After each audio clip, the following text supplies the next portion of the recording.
or you could tell them to stop. A while back, I went to look at a 25-year-old Percheron cross gelding called Murphy, whose human had unexpectedly died of a brain aneurysm, and the family was trying to place the horse. I went to look at him. Murphy was very pushy and anxious because the other horses had left the barn, and he had not been allowed to go. The lady showing him to me said that he needed a minute to calm down instead of bringing him out right away. In reality, she was worried that he might get away from her and make a bad impression. I smiled instead. Instead of waiting for him to calm down, which could be hours from now, why don't we just tell him to stop and behave himself? I went into the stall and asked him to back up, and he tried to barge over the top of me. We went out to the round pen to see how he moved. I was not planning to do a join-up with him until he started rearing, striking, and wheeling around to kick at me. Then the game was afoot, and the join-up began.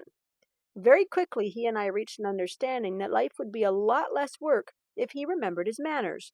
For those of you that are unfamiliar with this work, we mimic the actions of a herd leader to create leadership by moving the horse around in a round pen for a desired distance.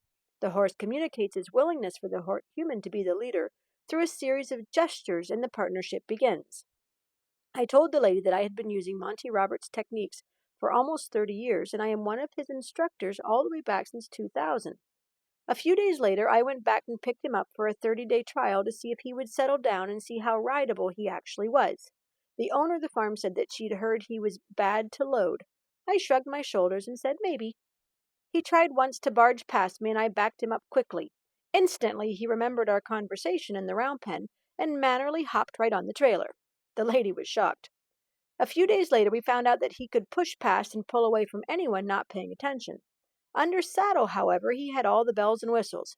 I told the lady to tell his family that we would keep him. He then got to go live in the big gelding pasture, who promptly demoted him to the very last one in the herd. He wasn't thrilled about the new pecking order. He's a good fellow now, and he quickly points out human mistakes, but is overall willing to please. Do not be afraid to tell whoever's pushing the buttons to stop. Do you let your kids push you around? How about your pets? You can tell them to stop. Set and hold the boundary. Or are you hanging out with people who are not bad people, but who are bad for you? Get out or tell them to stop. Sometimes you must tell yourself to stop and get out yourself. People are responsible for their own actions and conduct. Galatians 6:5. Note that the horse in the picture is not Murphy, but our beloved Cash.